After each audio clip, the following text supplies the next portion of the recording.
সদস্য জনাব সালাউদ্দিন আহমেদ, মঞ্চে উপস্থিত আজকের নারী নেতৃত্বের প্রতীক বাংলাদেশ জাতীয়তাবাদী দলের দেশনেত্রী বেগম খালেদা জিয়ার বাইরে যিনি একমাত্র নারী স্ট্যান্ডিং কমিটির সদস্য, সাবেক মন্ত্রী, সাবেক এমপি, আমাদের অত্যন্ত প্রিয় সেলিমা রহমান মঞ্চে উপস্থিত আছেন। আজকের এই আয়োজক জিনার কথায় আজকে আমরা এখানে এসেছি, ছাত্র বিষয়ক সম্পাদক বাংলাদেশ জাতীয়তাবাদী কেন্দ্রীয় সংসদের জনাব রকিবুল ইসলাম বকুল, উপস্থিত আছেন আমাদের মাঝে ঢাকা বিশ্ববিদ্যালয়ের ঐতিহ্যবাহী ঢাকা বিশ্ববিদ্যালয়ের প্রভিসি বিদিশা আপা, উপস্থিত আছেন আমাদের মাঝে একসময় রোকেয়া হলের প্রভোস্ট আমাদের অত্যন্ত প্রিয় জনাব তাজমিরি আপা, উপস্থিত আছেন রোকেয়া হলের সাবেক ভিপি আমার বড় বোন জনাব শিরিন সুলতানা সহ মঞ্চে উপস্থিত নেতৃবৃন্দ, সামনে যাদের জন্য আমরা এসেছি, যাদের তরে অকাতরে আমরা আজকে একখানে হতে এসেছি, নারী বোনেরা, সামনে উপস্থিত ভাই বোনেরা আমার, আসসালামু আলাইকুম। প্রিয় বন্ধুরা, কবি বলেছেন কোনো কালে একা হয়নি কো জয়ী পুরুষের তরবারি, প্রেরণা দিয়েছে শক্তি দিয়েছে বিজয় লক্ষ্মী নারী। আমরা এতদিন প্রেরণা দিয়েছি, শক্তি দিয়েছি আমাদের নেতা শহীদ প্রেসিডেন্ট জিয়াউর রহমান। উনি প্রথমেই মনে করেছিলেন নারী এবং পুরুষরা বাংলাদেশের মতো ছোট্ট একটা দেশে একসাথে কাজ না করলে, একসাথে পড়ালেখা না করলে, একসাথে কাঁধে কাঁধ মিলিয়ে না চললে এই দেশ উন্নত হবে না। উনি বের করেছিলেন নারীদেরকে, যার ফলশ্রুতিতে আজকে আমি আপনাদের সামনে বক্তব্য রাখছি। আমি অত্যন্ত কৃতজ্ঞতা ভরে স্মরণ করছি তাকে আজকের এই দিনে, যিনি কিনা নারী নেতৃত্বের জন্য, নারীদের জন্য, আগামী নারীদের জন্য নারী ও শিশু মন্ত্রণালয় গঠন করেছিলেন। পরবর্তীতে দেশনেত্রী বেগম খালেদা জিয়া নারীদেরকে অবৈতনিক শিক্ষা কার্যক্রম চালু থেকে শুরু করে নারীদেরকে বিভিন্ন সেক্টরে কর্মপন্থা অবলম্বন করার জন্য বিভিন্ন সেক্টরে সুবিধা করে দিয়ে আজকে আমরা এই পর্যায়ে এসেছি।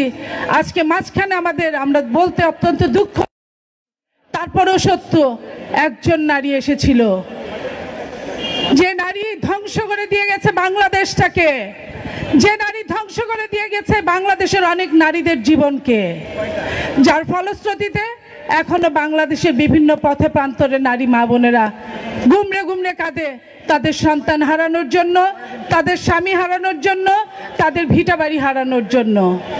আজকে আমরা এই দিনে তাকেও ধিক্কার ভরে স্মরণ করছি যে খারাপ কিছু স্মরণ না করলে ভালো কিছু হওয়া যায় না। আজকে আমি শুধু বলতে চাই, সেই বৈষম্য বিরোধী ছাত্র নেত্রীদের প্রতি আমার শ্রদ্ধা, আমার সম্মান। সেখানে ঢাকা বিশ্ববিদ্যালয় সহ বিভিন্ন বিশ্ববিদ্যালয়ের টিচাররাও ছিল, ছাত্রীরাও ছিল, যারা তাদের পরবর্তীতেই তারা তাদের পরিপূর্ণ সম্মান, পরিপূর্ণ অধিকার পাচ্ছে না। আমি তাদের অধিকারের কথা বলার জন্য এখানে দাঁড়িয়েছি। প্রিয় বন্ধুরা, আমরা বলতে চাই আজকের এই দিনে 2025 সাল, একবিংশ শতাব্দীরও প্রথমার্ধ চলে গেছে, নারীরা এখনো তাদের যোগ্য মর্যাদা পাচ্ছে না। নারীরা এখনো এমপি নমিনেশনের সময় একটা এলাকার, একটা স্থানীয় সরকারের, একটা পৌরসভার একটা নেতা কর্মীর যতটুকু দাম আছে একটা বিএনপির বা অন্য দলের নারী কেন্দ্রীয় নেত্রীরও ততটা দাম নাই। আমরা আগামী দিনে চাই নারীদেরকে পুরুষের পাশাপাশি মনোনয়ন নিবে, নারীরা ইলেকশন করবে, নারীরা জয়ী হবে এবং আগামী দিনে শহীদ প্রেসিডেন্ট জিয়াউর রহমানের উত্তরাধিকার হিসেবে আমরা পুরুষের পাশাপাশি বাকি আমাদের অধিকারের কথাটুকু বলবো, অর্জন করব। আগামী দিনে আমরা দেখতে চাই সামনের আসনগুলো নারীরাই থাকবে, পেছনের আসনগুলো নারীরাই থাকবে, সাইডের আসনগুলো আমাদের পুরুষ ভাইয়েরা থাকবে আমাদের সাথে, আমাদের সঙ্গে একসাথে কাজ করার জন্য। এবং এই আশাবাদ ব্যক্ত করছি আজকে এবং আগামীতে আবারও আসতে চাই আপনাদের মাঝে। সবাইকে ধন্যবাদ। বাংলাদেশ জিন্দাবাদ, বাংলাদেশ জাতীয়তাবাদী দল জিন্দাবাদ, শহীদ জিয়া অমর হোক, দেশনেত্রী বেগম খালেদা জিয়া জিন্দাবাদ, তারুণ্যের প্রতীক তারেক রহমান জিন্দাবাদ, জিন্দাবাদ।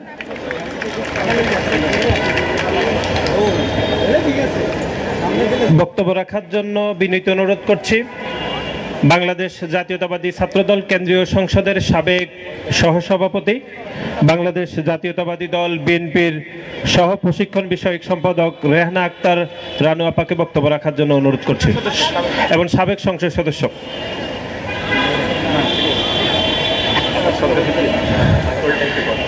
আজকের সভার সম্মানিত সভাপতি আমাদের মাঝে প্রধান অতিথির আসন অলঙ্কৃত করেছেন আমাদের প্রিয় নেতা, বিএনপি স্থায়ী কমিটির সম্মানিত সদস্য, প্রভাবশালী সদস্য, সাবেক এমপি, সাবেক মন্ত্রী, প্রিয় মানুষ জনাব সালাউদ্দিন আহমেদ।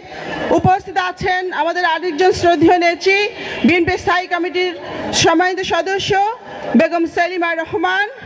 উপস্থিত নেতৃবৃন্দ, উপস্থিত প্রিয় বন্ধুরা আমার, আমাদের স্বাধীনতার মহান ঘোষক, আত্মবিশ্বাসের দীপ্ত চেতনায় বলিয়ান শহীদ রাষ্ট্রপতি জিয়াউর রহমান উপলব্ধি করেছিলেন, যেহেতু জনসংখ্যা অর্ধেক নারী, যেখানেই জনগণের নারী সমাজের অগ্রগতি মানেই জাতির অগ্রগতি, সে কারণে আমাদের নেতা নারীদের কল্যাণে যুগান্তকারী পদক্ষেপ গ্রহণ করেছিলেন। আমাদের নেত্রী, মা মাটি মানুষের নেত্রী, যিনি 16 বছরে আন্দোলনের symbol of protest, mother of democracy Begum Khaleda Zia নারীদের জন্যে, ছাত্রীদের শিক্ষিত করার জন্যে, নারীদের শিক্ষিত করার জন্যে বিনা বেতনে শিক্ষা এবং অবৈতনিক শিক্ষার কর্মসূচি প্রবর্তন করেছিলেন বলেই উনার শাসন আমলে ছাত্রীদের ভর্তির হার 97% উন্নীত হয়েছিল।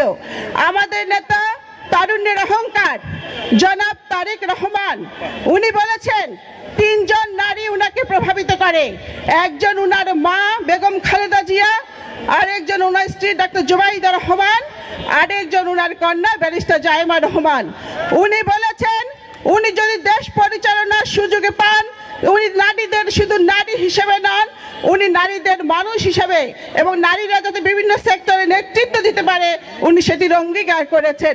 উনি বলেছেন বৈশ্বিক কর্মযজ্ঞে সর্বপ্রথম এজেন্ডা হওয়া উচিত নারীদের সমতায়ন। আমি ধন্যবাদ জানাই। আজকে নারীরা, আমরা দেখছি নারীরা আজকে বৈষম্যের শিকার।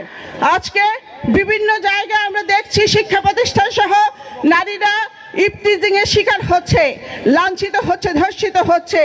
ওই মাগুরায় কেন 8 বছরের শিশুটিকে রাষ্ট্র নিরাপত্তা দিতে পারলো না? রাষ্ট্র যারা চালাচ্ছেন তাদের কাছে আমি এই প্রশ্ন করতে চাই। নারী মানে শক্তি, নারী মানে সাহস। আসুন সকল ভাই বোন মিলে বৈষম্য দূর করে আমরা একটা নারী সমতায়ন সমাজ গড়ে তুলি। আজকে ছাত্র দলের নেতাদের প্রতি আমার আহ্বান, আপনাদের পাশে থেকে যেই বোনেরা রাজনীতি করছেন, আগামী দিনে তাদেরকে শুধু নারী হিসেবে নয়, একজন কর্মী হিসেবে, একজন মানুষ হিসেবে তাদেরকে আপনারা মূল্যায়ন করবেন, তাদেরকে যথাযথ পদ দিবেন। এই বলে আমি আমার বক্তব্য শেষ করছি। আল্লাহ হাফেজ। বাংলাদেশ জিন্দাবাদ, বাংলাদেশ জাতীয়তাবাদী ছাত্র দল জিন্দাবাদ, বেগম খালেদা জিয়া জিন্দাবাদ, জনাব তারেক রহমান জিন্দাবাদ।